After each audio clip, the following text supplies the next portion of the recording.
सभी प्रतियोगी परीक्षाओं के लिए मध्यकालीन इतिहास का ये पहला भाग होगा। इसके बाकी के पार्ट ऑलरेडी अपलोड हैं। उसके लिए इस वीडियो का डिस्क्रिप्शन और पहला कमेंट बॉक्स जरूर चेक करें। तो शुरू करते हैं भारत पर अरबों के आक्रमण से। तो भारत पे जो पहला सफल आक्रमण हुआ ये किया गया था 712 ईस्वी में, और ये किया गया मोहम्मद बिन कासिम के द्वारा। ये जो आक्रमण था ये सफल रहा। यानी कि क्या इससे पहले भी आक्रमण किए गए थे? तो हाँ, इससे एक साल पहले 711 में बुदायल एक शासक था, उसने भारत पर आक्रमण करने की कोशिश की, लेकिन वह सफल नहीं हुआ, यानी कि वह असफल हो गया। तो यहाँ पे जो अरबों का पहला आक्रमण था ये 712 ईस्वी में हुआ, और ये किया गया था मोहम्मद बिन कासिम के द्वारा। अब ये पहला मुस्लिम शासक था जो कि अरब देश का था, और इसने भारत पे पहली बार आक्रमण किया। भारत पे के जिस एरिया पर इसने आक्रमण किया ये था सिंध वाला क्षेत्र। तो यहाँ पे पूछा जाता है कि ये भारत में किस तरह से आया। तो ये भारत में एक खैबर दर्रा है, खैबर दर्रा, उसी खैबर दर्रे से होकर के ये भारत आया था। और ये एक अरब में एक राजा था अल हजाज, उसका सेनापति था। जब ये सिंध पर आक्रमण किया तो सिंध में एक राजा का राज चल रहा था, और ये था दाहिर। जब हम दाहिर के बारे में सुनते हैं तो ऐसा लगता है कि ये मुस्लिम शासक था, लेकिन ऐसा नहीं है। जो ये दाहिर राजा हैं ये हिंदू है, और इनकी दो पुत्रियां थी, इनका नाम कई बार पूछा गया है। तो इनकी जो पुत्रियां हैं उनका नाम है सूर्यमला और परिमला। कई बार इनकी पत्नी का नाम भी पूछा गया है, तो पत्नी का नाम था रानी बाई। तो दाहिर के बारे में बस एक ही क्वेश्चन पूछता है कि ये कहाँ पे राज कर रहे थे, तो सिंध में, और इनकी पुत्रियों का नाम सूर्यमला और परिमला, पत्नी का नाम क्या था? पत्नी का नाम था रानी बाई। तो यहाँ पे जब मोहम्मद बिन कासिम भारत पर आक्रमण किया तो इसका मेन मकसद था दौलत का लूटपाट करना और इस्लाम धर्म का प्रचार करना, क्योंकि उस समय भारत में इस्लाम लगभग ना के बराबर था। तो जो मोहम्मद बिन कासिम भारत आया तो उसने यहाँ पे दौलत की लूटपाट की और इस्लाम धर्म का प्रचार किया। अब आगे बढ़ते हैं, ये है मोहम्मद गजनी। मोहम्मद गजनी के बारे में कई क्वेश्चन पूछे जाते हैं, तो इसके बारे में विस्तार से पढ़ेंगे। सबसे पहले बात करते हैं अल्पतगीन के बारे में। तो 1932 ईस्वी में गजनी साम्राज्य की स्थापना की गई है अल्पतगीन के द्वारा, और इसकी राजधानी भी बनाई गई थी कहाँ पे? गजनी। यहाँ पे अल्पतगीन 1932 से लेकर के 1972 तक राज्य किया, लेकिन 1972 में जब इसकी मृत्यु हो गई तो कुछ समय तक, यानी कि लगभग 5 सालों तक पीरितगीन ने रूल किया। और जब पीरितगीन रूल कर रहा था कहाँ पे? तो गजनी में। भारत की बात नहीं हो रही है, ये गजनी की बात हो रही है। गजनी जो कि अफगानिस्तान में है। तो जब पीरितगीन रूल कर रहा था 1972 से लेकर 1977 तक, उसी समय भारत में आक्रमण किया गया था इसके जो पूर्वज थे उनके द्वारा। इस समय जो पंजाब में एक राजा राज करते थे, और ये थे शाही वंश के राजा, जिनका नाम था जयपाल। अल्पतगीन का एक गुलाम था और बाद में वो उनका दामाद भी बना, इसका नाम था सुबुक्तगीन। सुबुक्तगीन पीरितगीन को हटा करके 1977 में गजनी का राजा बन गया। अब इसी सुबुक्तगीन का बेटा होगा महमूद गजनी, जिसको आप गजनबी भी कहते हैं। तो यह है महमूद गजनी और इसके पिता का नाम है सुबुक्तगीन। अब इसका महमूद गजनी का आप जन्म देख सकते हैं 1971 1 नवंबर। तो हम जब गजनी के बारे में पढ़ेंगे पूरा, तो यहाँ से इतने सारे क्वेश्चन आपसे पूछे जा सकते हैं। अब जब ये इसके पिता राज कर रहे थे, मतलब कि जब सुबुक्तगीन राज कर रहा था 1977 से शुरू करके, तो उस समय गजनी जो था ये खुरासान में अपने पिता के साथ गवर्नर बना हुआ था। और जब इसके पिता की मृत्यु हुई तो 27 साल की अवस्था थी 1998 में, और ये गद्दी पे बैठ गया। मतलब कौन गद्दी पे बैठा? तो महमूद गजनी या गजनबी, ये 1998 में गद्दी पे बैठा। अब जो उस समय बगदाद में खलीफा हुआ करते थे, और उस खलीफा का नाम था अल आदिल बिल्लाल। इसने महमूद गजनी के पद को मान्यता दी, और उन्होंने इसे कहा यामीन उद दौला और यामीन उल मिल्लाह। तो ये उपाधि दी गई थी किसको? महमूद गजनी को, और ये बगदाद के खलीफा अल आदिल बिल्लाह के द्वारा दी गई। अब इसने भारत पे आक्रमण किया कितने बार? 17 बार। कई बार लोग कंफ्यूज हो जाते हैं कि मोहम्मद गोरी ने 17 बार आक्रमण किया, लेकिन ऐसा नहीं है। मोहम्मद गोरी और महमूद गजनबी में कई सारे डिफरेंस हैं। तो महमूद गजनबी भारत पे कई बार आक्रमण किया, इसकी संख्या लगभग 17 बताई जाती है, और इसके आक्रमण करने का एकमात्र उद्देश्य क्या था? धन की प्राप्ति। इसे मूर्ति भंजक आक्रमणकारी भी कहा गया है, क्योंकि उस समय जब ये भारत पे आक्रमण करता था तो इसका जो मेन टारगेट होता था भारत के मंदिर होते थे, और उन्हीं मंदिरों पर जब ये हमला करता था तो वहाँ पे आतंक मचाता था, मूर्तियों को तोड़ देता था, और वहाँ जितना भी संपत्ति मिलती थी उसे अपने साथ लेके चला जाता था। तो इसने भारत पे 17 बार आक्रमण किया, इसे मूर्ति भंजक आक्रमणकारी भी कहा गया है। इसने जो भारत पे पहली बार आक्रमण किया ये किया था सन 1000 में। पेशावर के कुछ भागों में अधिकार किया और बाद में वो अपने देश पे लौट गया। तो गजनी से कुछ खास क्वेश्चन नहीं पूछे जाएंगे। अब ये पूछा जाता है कि कब उसने आक्रमण किया था पहली बार, कितनी बार आक्रमण किया, तो ये सारा क्वेश्चन है। 1001 में जयपाल के विरुद्ध इसने आक्रमण किया और इसमें जयपाल को इसने हरा दिया। 1008 में नगरकोट में इसने हमला किया और यहाँ पे ढेर सारी मूर्तियों को तोड़ा और इसीलिए इसने मूर्तिवाद के विरुद्ध पहली महत्वपूर्ण जीत बताई है किसको, नगरकोट के युद्ध को। थानेश्वर के चक्र स्वामिनी की कांस्य प्रतिमा थी, उसको ये अपने साथ ले गया गजनी और वहाँ उसने जाकर के इसे रंगभूमि में रखवाया। जो महमूद गजनी है या फिर गजनवी है, इसका जो सबसे चर्चित आक्रमण है ये सन 1025 में हुआ और ये हुआ था सौराष्ट्र में। उस समय ये आक्रमण किया गया था सोमनाथ मंदिर पे। अब सोमनाथ मंदिर काफ़ी उस समय वहाँ पे सोना था, तो यहाँ पे इस मंदिर को लूटने के बाद कहा जाता है कि उसके हाथ में करीब 20 लाख दिनार की संपत्ति उसके हाथ लगी और वो इसे लेकर के चला गया। जब वो सोमनाथ मंदिर को लूट रहा था तो अहिलवाड़ के जो शासक थे उन्होंने इसका विरोध किया और इसीलिए इसने अहिलवाड़ के शासक को भी हराया। जब ये सोमनाथ मंदिर को लूट कर जा रहा था तो इससे जाटों ने कुछ संपत्ति लूट ली और इसीलिए आखिरी में एक बार ये जाटों के खिलाफ भी अभियान करेगा। अंतिम अभियान था इसका, ये था सोमनाथ मंदिर जो कि 1025 है उसके 2 साल बाद, और ये था केवल जाटों के विरुद्ध। और जाटों के विरुद्ध क्यों था, क्योंकि जब ये सोमनाथ मंदिर को लूट कर जा रहा था तो जाटों ने इस पर आक्रमण कर दिया और कुछ संपत्ति यहाँ से लूट ली थी। तो इस पेज में देखिए कई सारे क्वेश्चन बनेंगे। यहाँ पे है कि इसकी मृत्यु हो जाती है सन 1030 में और इसकी स्वाभाविक मृत्यु हुई थी, इसको किसी ने मारा नहीं। सुल्तान की उपाधि धारण करने वाला ये प्रथम शासक था जिसने अपने आप को कहा कि हम सुल्तान हैं, और यह है महमूद गजनी। देखिए जो महमूद गजनवी था इसके सेना में कुछ हिंदू लोग भी काम करते थे। सेवंदराय और तिलक ये हिंदू लोग थे, ये काफ़ी उच्च पदों पे थे। तो आप देख सकते हैं कि भारत के खिलाफ भी हिंदू लोगों ने महमूद गजनवी की काफ़ी सहायता की थी।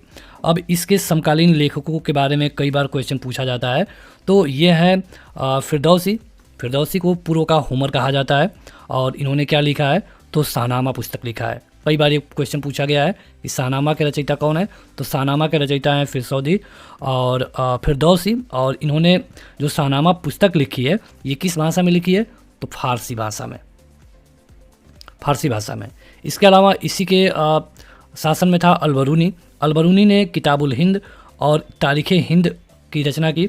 और अगर कई बार पूछा जाता है कि पुराणों का अध्ययन करने वाला पहला मुस्लिम लेखक कौन था, तो ये था अलबरूनी। इसी तरह उत्बी भी था इसके राज दरबार में और इसने लिखा किताबुल यामिनी। इसके अलावा एक क्वेश्चन कई बार पूछा जाता है वैकाही के बारे में, तो इसने लिखा था तारीख़ सुबुक्तगीन। तो ये आप अगर इनको याद रखते हैं तो यहाँ से ही क्वेश्चन पूछा जाता है कि महमूद गजनी के साथ कौन कौन आए थे, तो अलबरूनी, फिरदौसी, उत्बी, फरुखी और बैहाकी। अब बात करते हैं मोहम्मद गोरी के बारे में। तो ये एक गौर प्रदेश था और यहाँ पर था मोहम्मद गोरी, और इसका अन्य नाम भी कई बार पूछा जाता है, तो इसका दूसरा नाम है सहाबुद्दीन मोहम्मद शाम। सहाबुद्दीन और मोहम्मद शाम इसके 2 प्रमुख नाम थे। पूरा नाम इस तरह आप देखेंगे कि सहाबुद्दीन मोहम्मद गोरी इसका नाम था। ये वहाँ पे शासक बना 1173 में।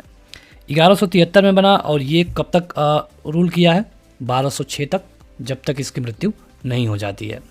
तो इसने जब यहाँ पे शासक बना 73 में, तो उसके 2 साल बाद भारत पे आक्रमण किया और इसका पहला आक्रमण था 1175 में।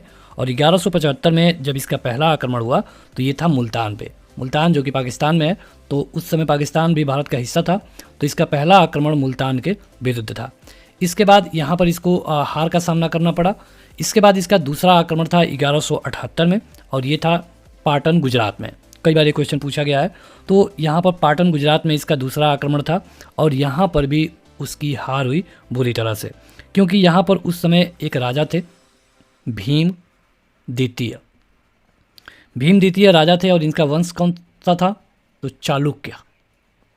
तो जब इसने गुजरात पे, मतलब मोहम्मद गोरी ने गुजरात पे आक्रमण किया, तो गुजरात पे उस समय चालुक्य वंश का राज चल रहा था और वहाँ पे राजा थे भीम द्वितीय। तो यहाँ पे भीम द्वितीय ने इसे हराया और इसके बाद ये यहाँ से चला गया। जाने के बाद आप देखेंगे कि मोहम्मद गोरी कुछ दिनों बाद फिर से भारत आता है और भारत में इसने 3 प्रमुख युद्ध लड़े। पहला 1191 में, दूसरा 1192 में और तीसरा 1194 में। तो जब पहला युद्ध हुआ ये था तराइन का प्रथम युद्ध और इसमें पृथ्वीराज चौहान और मोहम्मद गोरी आमने सामने थे, जिसमें पृथ्वीराज चौहान का जो सेनापति था ये था अस्कंद। यहाँ पर इस युद्ध में पृथ्वीराज चौहान विजयी होते हैं। अब इसके बाद हुआ तराइन का द्वितीय युद्ध। तराइन के द्वितीय युद्ध में भी पृथ्वीराज चौहान और मोहम्मद गोरी आमने सामने थे, लेकिन इसमें गोरी विजयी हो जाता है। 1992 के तराइन के द्वितीय युद्ध में गोरी के जीतने के पीछे कई सारी कहानियां भी हैं, लेकिन उसमें से जो सही है उसमें ये बताया गया है कि जयचंद, जो कि पृथ्वीराज चौहान का जान पहचान का था, कई जगह इनको इसका ससुर भी बताया गया है, इसने पृथ्वीराज के खिलाफ अपने सेना को मोहम्मद गोरी को दे दिया और इसीलिए यहाँ पर पृथ्वीराज चौहान की हार हुई। हालांकि इसके 2 ही साल बाद जब चंदावर का युद्ध हुआ 1194 में, तो इसमें गोरी और जयचंद आमने सामने थे, जिसमें जयचंद को गोरी ने हरा दिया और यहाँ पे गोरी जीत जाता है। तो मोहम्मद गोरी से रिलेटेड अगर आपसे युद्ध पूछेगा तो केवल 3 ही युद्ध पूछता है। तराइन का पहला युद्ध 1191 में पृथ्वीराज चौहान और मोहम्मद गोरी, जिसमें पृथ्वीराज चौहान विजयी। दूसरा युद्ध 1192 में, जिसमें गोरी विजयी। और तीसरा युद्ध चंदावर का युद्ध, जिसमें फिर से गोरी विजयी हुआ जयचंद को हराकर। अब यहाँ पे इतने युद्धों के बाद ये यहाँ से वापस चला जाता है, और जब यहाँ से ये वापस जाता है तो जो भी यहाँ पे एरिया जीता हुआ था ये अपने गुलामों को दे देता है। जो इसके सेनापति थे, गुलाम थे, उनको ये दे दिया और इसकी हत्या हो गई 15 मार्च 1206 में। तो यहाँ पे गोरी के दास कौन कौन से थे? तो गोरी के मुख्य रूप से 4 दास हुए हैं। इसमें है यलदौज। यलदौज जब गोरी यहाँ से चला गया तो यलदौज को गजनी वाला क्षेत्र दे दिया कि तुम यहाँ रूल करोगे। दूसरा था कुबाचा। कुबाचा को मुल्तान, काबुल मतलब पाकिस्तान वाला क्षेत्र दे दिया। इसके साथ था ऐबक, कुतुबुद्दीन ऐबक, इसको दे दिया लाहौर, और इसके साथ दिल्ली। और एक और था जिसका नाम है बख्तियार खिलजी, केवल खिलजी लिखते हैं, बख्तियार खिलजी, और इसको मिला बंगाल तथा बिहार। तो कुल मिला के जब ये गोरी भारत से वापस गया तो जो भी इसने क्षेत्र जीता था इन्हीं 4 लोगों में बांट दिया, यलदौज, कुबाचा, ऐबक और बख्तियार खिलजी। अब बख्तियार खिलजी के बारे में ही पूछा जाता है कि नालंदा विश्वविद्यालय को किसने तहस नहस किया, तो ये था बख्तियार खिलजी। इसके अलावा इसने विक्रमशिला विश्वविद्यालय, उदंतीपुरी विश्वविद्यालय जो कि बिहार में ही था, इन तीनों को नष्ट कर दिया किसने? बख्तियार खिलजी ने। बख्तियार खिलजी को कुतुबुद्दीन ऐबक का सहायक भी कहा जाता है। अब बात करते हैं सल्तनत काल गुलाम वंश की। सल्तनत काल तो वैसे तो 1206 से शुरू होकर के जो दिल्ली है और ये 1526 तक चलेगा, जिसमें सबसे पहले अगर कोई राजा आएगा तो ये होगा गुलाम वंश। गुलाम वंश के बाद अगर आप देखेंगे तो गुलाम वंश चला 1206 से लेकर के, यहाँ लिखते हैं 1206 से लेकर के 1290 तक। इसके बाद आएगा खिलजी वंश, उसके बाद तुगलक, उसके बाद सैयद, और सबसे अंत में आएगा लोदी, जिनको हरा करके बाबर भारत में मुगल वंश की नींव रखेगा। तो कई बार ये क्रम आपसे पूछा गया है तो उसको आप जरूर याद रखें। गुलाम वंश, उसके बाद खिलजी वंश, उसके बाद तुगलक, और उसके बाद सैयद, और सबसे अंत में लोदी। ये क्रम पूछा गया है। कई बार ये पूछा गया है कि सबसे कम कार्यकाल किसका था, तो सबसे कम कार्यकाल था खिलजी का, और लगभग 30 सालों तक। सबसे ज़्यादा टाइम तक किसने रूल किया, तो ये थे तुगलक, और ये किए थे लगभग 94 साल तक। तो ये सारे क्वेश्चन पूछे जाते हैं। सैयद की बात करें तो इन्होंने 37 साल तक रूल किया, और लोदी वंश ने लगभग 75 सालों तक रूल किया। गुलाम वंश की ये 84 सालों तक। तो आप देख सकते हैं, अगर पूछे कि दूसरा सबसे ज़्यादा रूल किसने किया है या फिर आखिरी कौन है, तो आप यहाँ से बता सकते हैं। तो सबसे पहले बात करते हैं गुलाम वंश के बारे में। तो गुलाम वंश की शुरुआत की गई थी 1206 में, और ये था कुतुबुद्दीन ऐबक। देखिए 1206 से पहले ही कुतुबुद्दीन ऐबक यहाँ पे रूल कर रहा था, लेकिन यह एक स्वतंत्र राजा नहीं था। 1206 में जब इसको पता चला कि इसका जो राजा है मतलब मोहम्मद गोरी है, इसकी मृत्यु हो गई है, इसको मार दिया गया है, तब इसने अपने आप को स्वतंत्र राजा घोषित किया, और यह एक गोरी का गुलाम था। यहाँ पर जो गुलाम होते थे उनको बंदगा कहा जाता था, और इनको सैनिकों की सेवा के लिए खरीदा जाता था। कई तरह के गुलाम खरीदे जाते थे, कुछ सैनिकों की सेवा के लिए, कुछ घर के काम के लिए, तो अलग अलग गुलाम होते थे।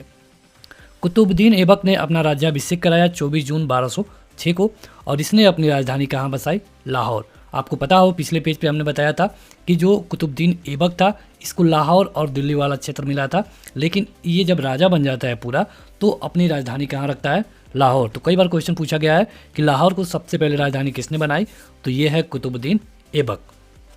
अब कुतुबुद्दीन ऐबक के बारे में कई सारे क्वेश्चन हैं। तो ये गुलाम वंश का संस्थापक है। कई बार इसके जन्म को लेकर भी क्वेश्चन पूछे जाते हैं। तो 1150 ईस्वी इसका जन्म माना जाता है। जो ऐबक है, कुतुबुद्दीन ऐबक, इसमें जो ऐबक शब्द है इसका मतलब क्या है, ये भी क्वेश्चन पूछा गया है। तो ऐबक का मतलब है चंद्रमा का स्वामी, चंद्रमा का स्वामी। तो इसको जो खरीदा था उसके बारे में भी कई बार क्वेश्चन पूछा गया है कि इसको किसने खरीदा। तो इसको खरीदा गया था मिर्जा अजीज कोका के द्वारा, और फिर से बेच दिया गया किसको, मोहम्मद गोरी को। तो अब इसके बारे में जानिए कि ये क्या क्या किया है। तो इसने कुतुब मीनार की नींव डाली। कुतुब मीनार की जब नींव डाली तब तक 1210 में इसकी मृत्यु हो जाती है। तो केवल वहाँ पर पहली मंजिल ही ये बनवा पाया। बाद में जब इल्तुतमिश आएगा तो ये उसको 4 मंजिल तक लेके जाएगा, और तब इसकी लंबाई हो जाएगी 225 फीट। लेकिन जब फिरोज शाह तुगलक राज कर रहा होगा तो इसकी जो चौथी मंजिल थी उस पर बिजली गिरेगी और वो ख़त्म हो जाएगी। तो फिरोज शाह तुगलक चौथी मंजिल को हटा करके चौथी मंजिल की जगह पे 2 मंजिल बनवा देगा। यानी कि पहले 4 था जिसमें से एक ख़त्म हो गया है, तो उसको हटा करके 2 बना देगा, यानी कि अब 5 हो जाएंगे, और इसकी लंबाई अब हो जाएगी 234 फीट। तो ये कुतुब मीनार के बारे में क्वेश्चन पूछा जाता है। इसने दिल्ली में कुव्वत उल इस्लाम मस्जिद की भी स्थापना की। अजमेर में 2.5 दिन का झोपड़ा बनवाया। कई बार क्वेश्चन पूछा गया है कि अजमेर का जो 2.5 दिन का झोपड़ा है ये क्या है, स्कूल है, मस्जिद है, इस तरह कोई ऑप्शन दिए जाते हैं। तो ये जानिए कि जो 2.5 दिन का झोपड़ा है ये एक मस्जिद है। अगर आप देखेंगे अजमेर में तो आपको इस पर कई सारे हिंदू मंदिर होने का प्रमाण मिलेगा 2.5 दिन के झोपड़ा पे। दरअसल यहाँ पे ये हुआ था कि ये हिंदू मंदिर था जिसे तोड़ दिया गया था कुतुबुद्दीन ऐबक के द्वारा, और इसे फिर से 60 दिनों के अंदर बनाया गया। तो 60 दिन मतलब कि आप देखेंगे तो 24 धन 24 और धन 12 होगा, यानी कि ये 2.5 दिन में बनकर तैयार हुआ, और इसीलिए इसको कहते हैं 2.5 दिन का झोपड़ा। इसके कई सारे नाम भी हैं, जैसे लाख बख्श। लाख बख्श मतलब कुतुबुद्दीन ऐबक को कहा जाता है, इसलिए कहा जाता है क्योंकि ये लाखों का दान देने वाला था, लाखों रुपए इसी तरह दान कर देता था, इसीलिए इसको लाख बख्श कहा जाता है। इसको पील बख्श भी कहा जाता है, पील बख्श। पील बख्श क्यों कहा जाता है, तो पील बख्श इसलिए कहा जाता है क्योंकि ये हाथियों का भी दान देता था, इसीलिए इसको पील बख्श भी कहा जाता था। इसका एक नाम हातिम है, हातिम सेकंड, और इसका एक नाम कुरान खान भी है, क्योंकि इसको पूरे कुरान के बारे में अच्छी जानकारी थी, इसलिए इसको कुरान खान भी कहते हैं, कुरान खान। ऐबक के बारे में और कुछ चीज़ें जान लीजिए कि इसने कभी भी सुल्तान की उपाधि धारण नहीं की, और ये अपने नाम से कोई सिक्का नहीं चलवाया। जो राजा होते थे अपने नाम से अपना प्रशस्ति पत्र बनवाते थे, लेकिन इसने वो भी नहीं किया। अब कुतुब मीनार से क्वेश्चन पूछा गया है कि कुतुब मीनार किसके नाम पे बनाया गया था, तो ये थे कुतुबुद्दीन बख्तियार काकी, और इन्हीं के नाम पे कुतुब मीनार को बनाया गया था। कई बार लोगों को लगता है कि कुतुबुद्दीन ऐबक ने अपने नाम पे बनाया, लेकिन ऐसा नहीं है। इसके अलावा आप ये भी जानिए कि जो कुतुब मीनार है इसको 1993 में यूनेस्को ने अपने विरासत सूची में शामिल किया है। तो ये ईयर कई बार पूछा गया है, 1993। ये तो हम आपको पहले ही बता चुके हैं कि जो नालंदा विश्वविद्यालय था इसको बख्तियार खिलजी ने ढहा दिया था। ये कुतुबुद्दीन ऐबक का सहायक माना जाता है। कुतुबुद्दीन ऐबक की मृत्यु हो जाती है 1210 में, और इसकी मृत्यु हुई चौगान खेलते समय। तो कब से ये राजा बना था, 1206 से, मृत्यु हो गई 1210 में। चौगान खेलते समय इसकी मृत्यु हो गई, और इसको दफनाया गया कहाँ, लाहौर में। तो ये क्वेश्चन कई बार पूछा गया है कि कुतुबुद्दीन ऐबक का मकबरा कहाँ पे है, तो इसको कहाँ दफनाया गया है, तो ये है लाहौर में। और इसके दरबारी कवियों के बारे में भी पूछा जाता है। तो कुतुबुद्दीन ऐबक का दरबारी कवि था हसन निजामी, हसन निजामी, और इसने एक बुक भी लिखी है जिसका नाम है ताजुल मासिर। ताजुल मासिर इनकी एक बुक है जो कि कई बार क्वेश्चन में पूछी गई है। इनके मरने के बाद इनका उत्तराधिकारी हुआ आराम शाह, मतलब कुतुबुद्दीन ऐबक के बाद उसका उत्तराधिकारी हुआ आराम शाह। ये एक अयोग्य शासक था, ये केवल 8 ही महीने तक रूल कर पाया। इसकी हत्या कर दी गई इल्तुतमिश के द्वारा, कब, 1221 में, और इसी समय ये दिल्ली पे बैठा। इल्तुतमिश को गुलामों का गुलाम कहा जाता है, और ऐसा इसलिए है क्योंकि जो कुतुबुद्दीन ऐबक था ये गोरी का गुलाम था, और कुतुबुद्दीन ऐबक का गुलाम था इल्तुतमिश। चूँकि ये गुलामों का गुलाम है, मतलब इसका जो शासक है, इसको जो खरीदा था वो भी गुलाम था, इसीलिए इसको गुलामों का गुलाम भी कहा जाता है। इसके पिता का नाम कई बार पूछा गया है, तो पिता का नाम था ईलम खां, और यही वो व्यक्ति है जिसने अपनी राजधानी लाहौर से कहाँ पर ला दिया, दिल्ली ला दिया। ये जो इल्तुतमिश था ये तुर्किस्तान का इलबरी तुर्क था, और ये कुतुबुद्दीन ऐबक का दामाद था और गुलाम था, मतलब पहले गुलाम था, बाद में इससे अपनी बेटी की शादी कर दी तो ये इसका दामाद भी हो गया।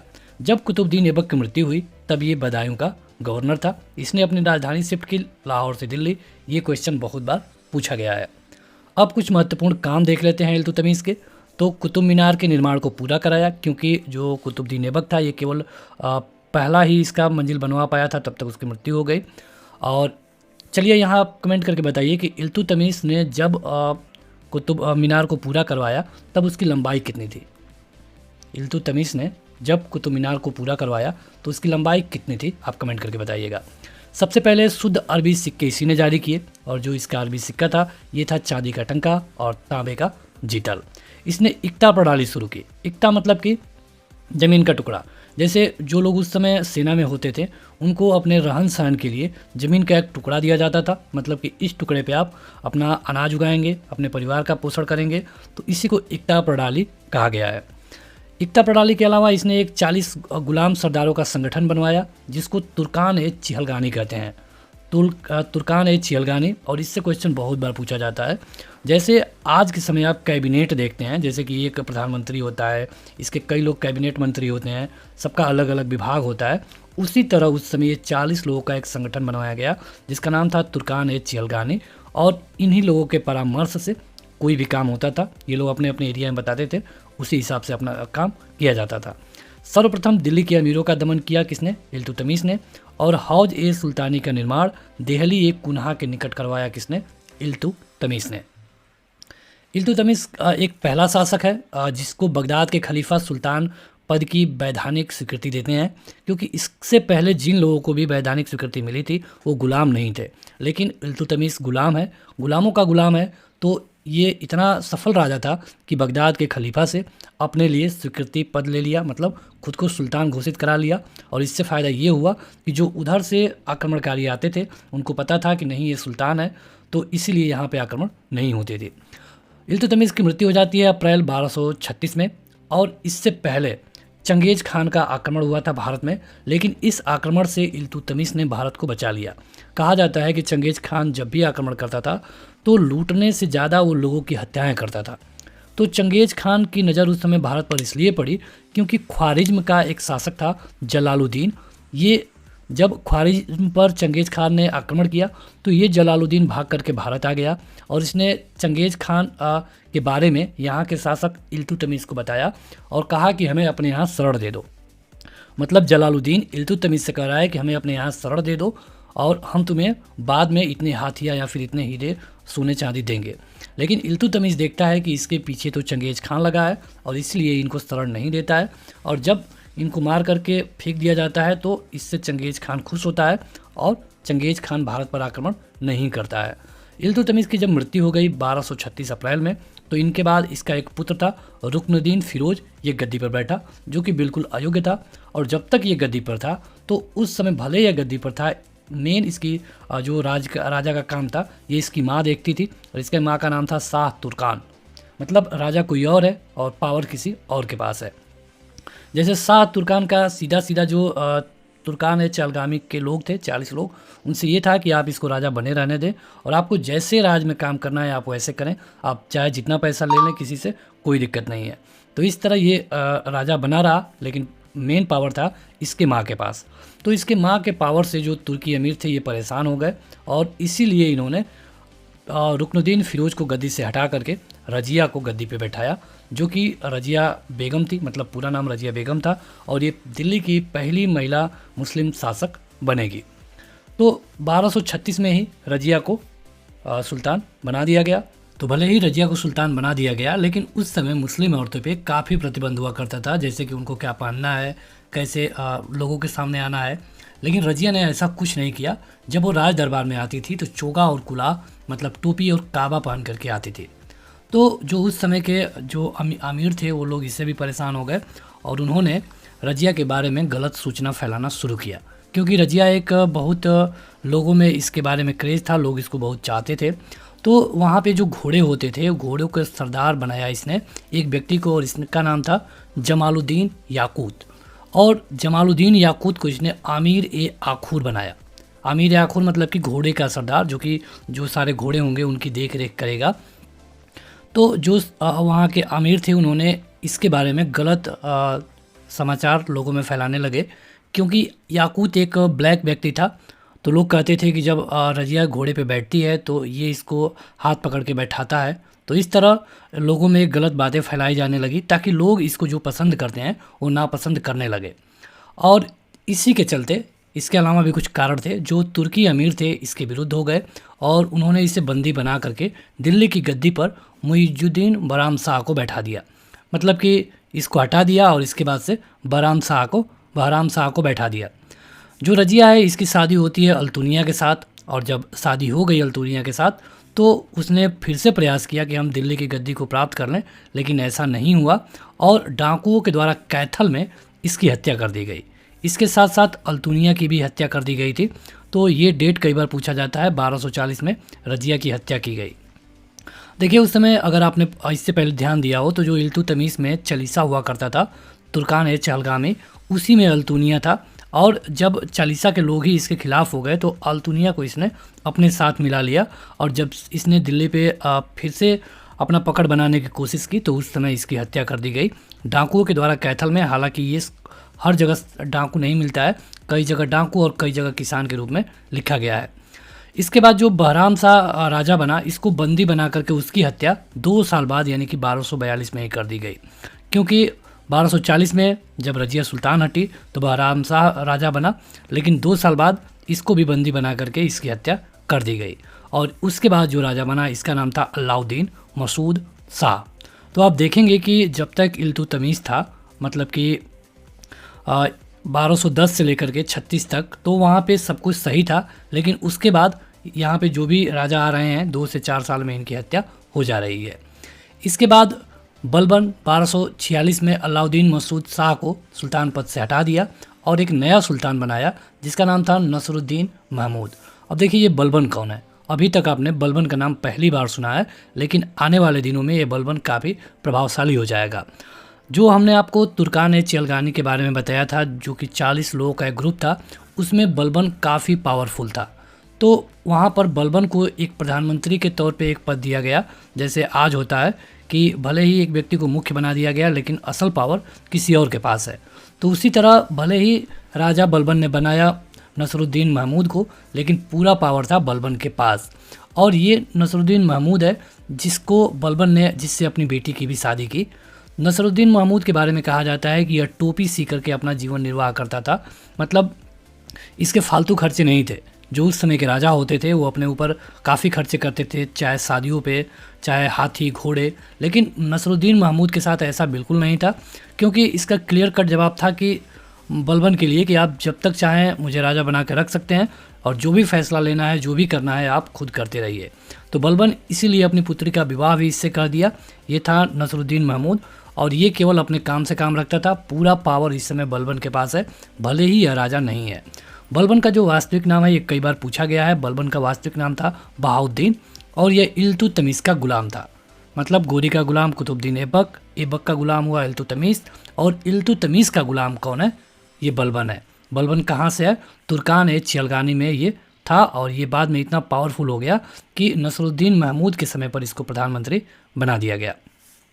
लेकिन 20 सालों के बाद, मतलब 1246 से लेकर के 1266, कई जगह आपको ये 1265 भी दिखेगा। तो दरअसल ये जो अच्छे इतिहासकार हैं उन्होंने 1265-66 करके लिखा है, लेकिन अधिकतर जगह आपको 66 ही मिलेगा।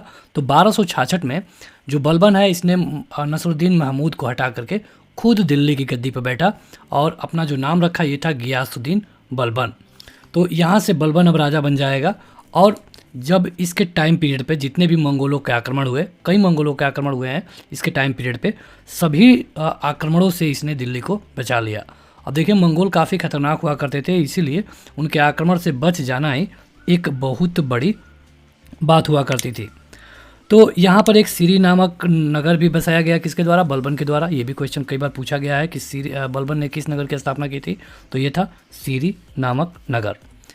इसके अलावा राज दरबार में सिजदा और पोबोस नाम की प्रथा की शुरुआत बलबन ने की थी। देखिए, पहले जब तुर्कान चियलगानी बना तो उस समय राजा का पावर कम हो गया था, क्योंकि 40 लोगों के पास ज़्यादा पावर हुआ करती थी, और इल्तुतमिश के मरने के बाद तो ये पावर और भी बढ़ गई थी। लेकिन जब बलबन राजा बना तो इसने राजा के पावर को बढ़ा दिया, और इसने कहा कि जब कोई भी व्यक्ति, जब राजा दरबार में बैठा हो तो कोई भी व्यक्ति आएगा तो सिजदा करेगा। सिजदा मतलब कि झुक करके उसको प्रणाम करेगा। तो इसी तरह इसने सिजदा और पोबोस नामक जो व्यवस्था है उसकी शुरुआत भारत में की, और ये क्वेश्चन बहुत बार पूछा गया है।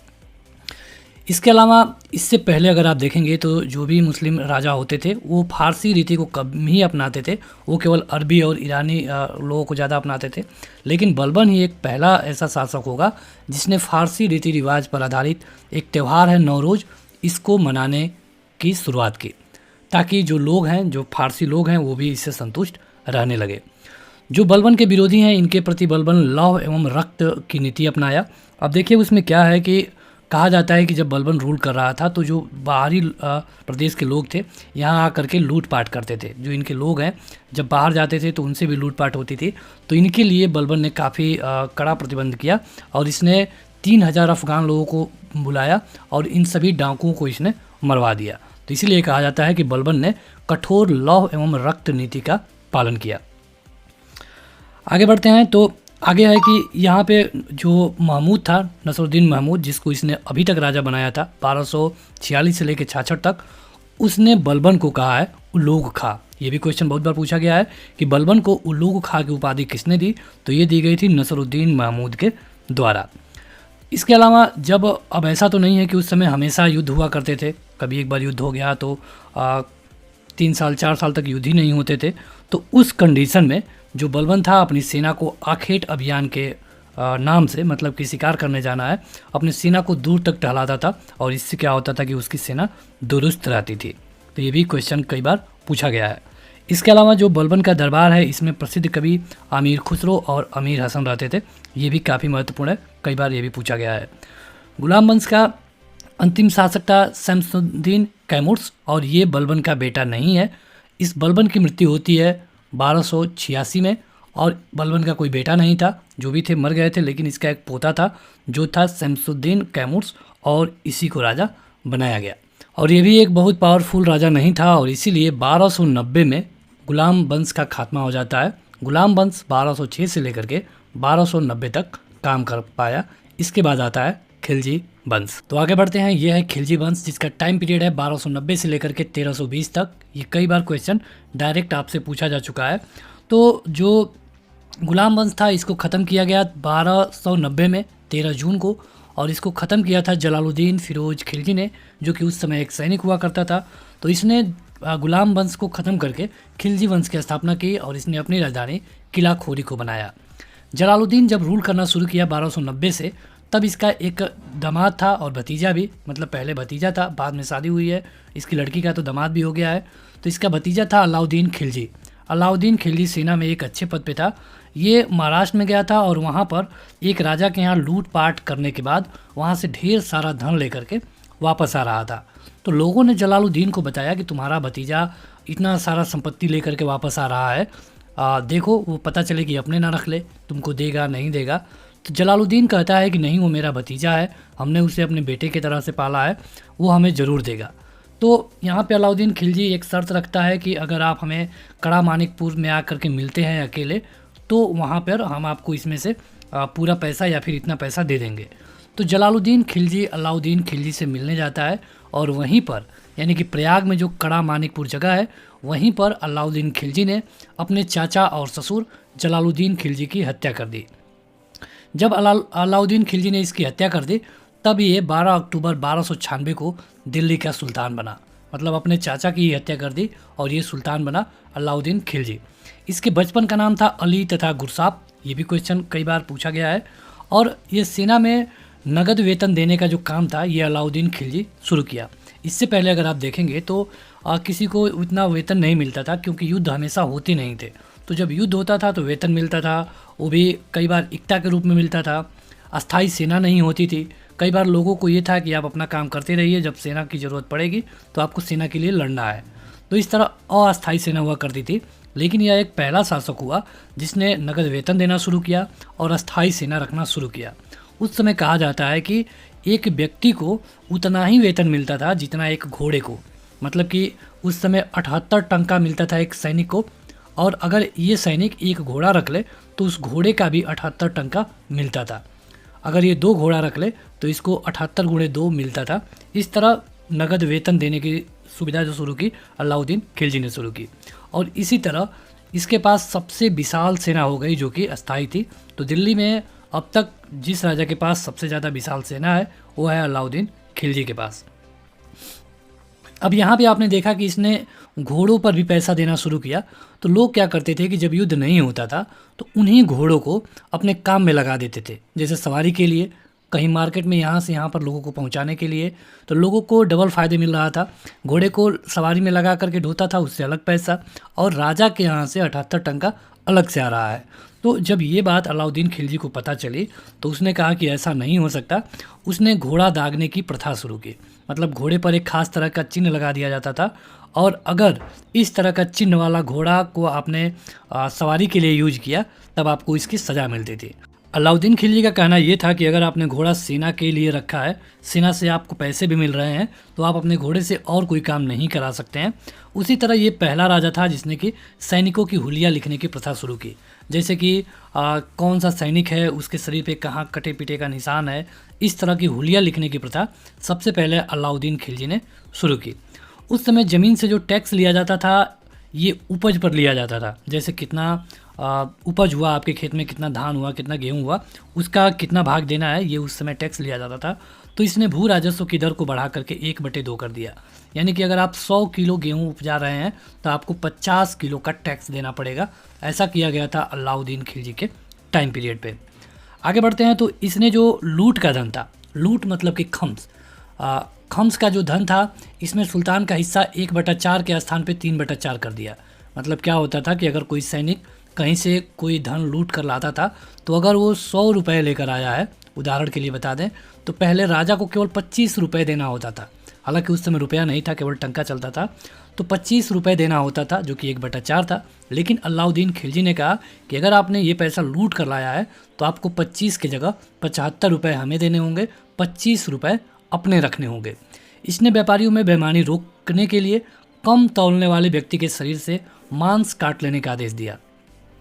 मतलब कि ये मार्केट को ऑपरेट कर रहा है। मार्केट में जैसे कई लोग व्यापारी ऐसे थे जिसने कि आप 1 किलो का सामान लेने गए तो उसने 970 ग्राम ही दिया, उसके तराजू में ही कोई गड़बड़ी है। तो इस तरह जो व्यापारी करता था, तो इसने आदेश दिया कि जितना कम दे रहा है, मतलब 30 ग्राम कम दिया है तो 30 ग्राम मांस उसके शरीर से कहीं से भी काट लिया जाए।